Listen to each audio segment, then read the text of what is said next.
Hi guys, I'm Abby with Smith Physical Therapy and Running Academy. Today I'm going to show you my 3 favorite stretches for hip impingement or pain with movement in the front of the hip. Oftentimes it's with squatting or like marching type movements or twisting on that planted foot, or if you're sitting prolonged. And a lot of times people will explain a pain in the front. Sometimes it radiates into the side and kind of makes like a C shape.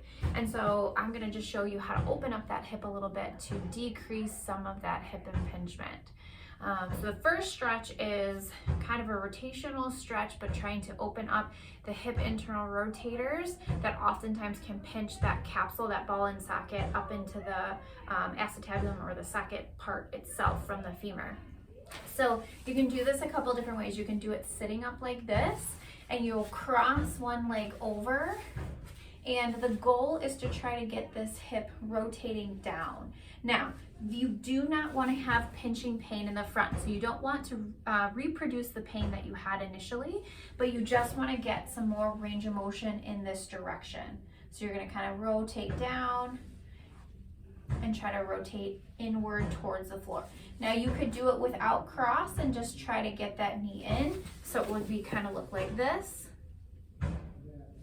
and back up. Now again, you want to really focus on trying to stretch the outside side area and not get a pinching sharp pain deep into that capsule. So that's stretch number 1. Stretch number 2 is going to be what I call a quadruped quadratus lumborum QL TFL stretch. So fancy term, but it's really kind of a modified pigeon. So that's all you really need to know. So you'll get on all fours here. And what you're going to do is the actual hip part you're stretching is going to be the opposite side. So you're going to kick one leg straight out. You're going to cross it over. You're going to turn and look over your shoulder to the way that that back leg is going. And you're going to kind of dip this hip down. So we're trying to stretch the glute or the kind of lateral muscles on that hip, the piriformis. So you're kind of shifting down. Should be really nice and gentle. So let me show you from a different view here. So if you're kicking this leg over and then dipping down, and my head would be turning the opposite way. So you kind of get a little bit of a back stretch there, plus also a glute and a hip rotator stretch. Again, you want to stretch, not a pain. We're trying to open up the capsule. We're not trying to reproduce the pain or irritate the capsule where it's not fitting quite right. And then the last stretch is called a mermaid stretch or a 90-90.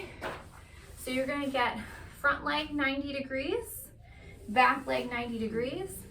And from here, there's a couple different things you could do. I like to try to stretch the front of this hip. And again, you'll have to kind of play around with your trunk so that you're not pinching in the front. But I like to put my hands kind of staggered over the front knee. That's at 90 degrees. And you're just going to lean forward until you feel a stretch kind of on the outer side of the hip.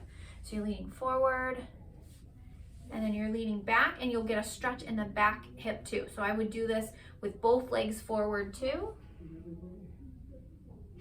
The other thing you can work on is, it's kind of like an isometric hold, but you're also getting a stretch, is in this leg in this 90 position, you can work on trying to push down with some moderate intensity as you're working through that stretch. So you're kind of getting what we call a contract relax.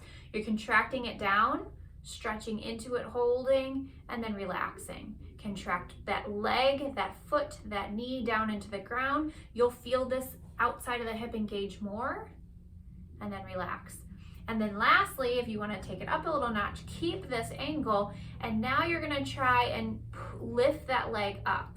So now you're getting a little bit of a isometric contraction or a concentric contraction within that range of motion that you've just gained. So it's pretty challenging. You're not going to get very far, but you're lifting up. And that I would do after you've done your kind of stretch and hold, and then your contract and relax.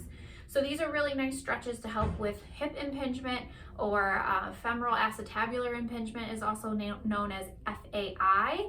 And again, you want to avoid reproducing the pain. You're just trying to open up that hip. And then from there, you would add strengthening onto it. But this is just kind of a home stretch program that you can help to release some of the tension around that hip joint.